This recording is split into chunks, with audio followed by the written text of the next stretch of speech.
สวัสดีพี่น้องทุกคนวันนี้เราก็อยากจะมาสอนวิธีอัดคลิปสำหรับมือใหม่ที่ยังบ่ทันได้รู้เราก็มือใหม่คือกันแต่เราจะมาสอนวิธีอัดคลิปสมมุติว่าเราจะลงคลิปในช่องของเราคือช่อง YouTube ของเราก็จะมากดที่ YouTube เลยง่ายๆตัวนี้ก็ง่ายๆเมื่อกดเข้าไปที่ YouTube แล้วก็กดที่เลขบวกที่ตรงกลางเลขบวกก็เลือกรูปที่เราอยากจะลงว่าเรานั้นอยากจะลงรูปใดหรือว่าภาพตัวใดก็สามารถเลือกได้สมมุติว่าเราอยากจะลงภาพที่เราอยากจะลงในวันนี้เมื่อเห็นภาพแล้วมันสิสมมุติว่าเราอาจจะลงภาพนี้ก็แล้วแต่ภาพที่พี่น้องทุกคนที่อยากจะภาพตัวนี้ก็กดถัดไปหรือว่าต่อไปนี่เอง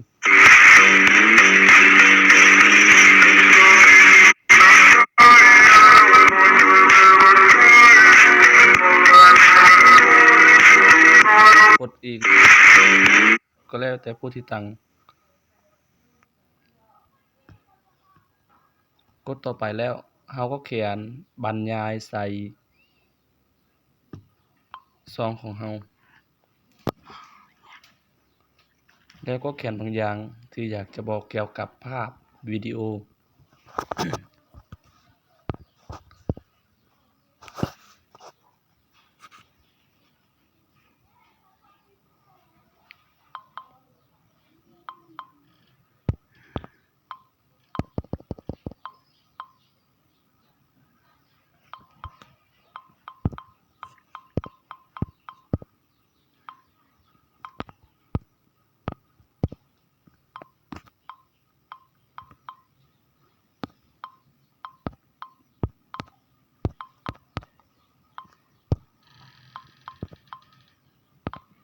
อันนี้เราก็ถ่ายไว้ในปี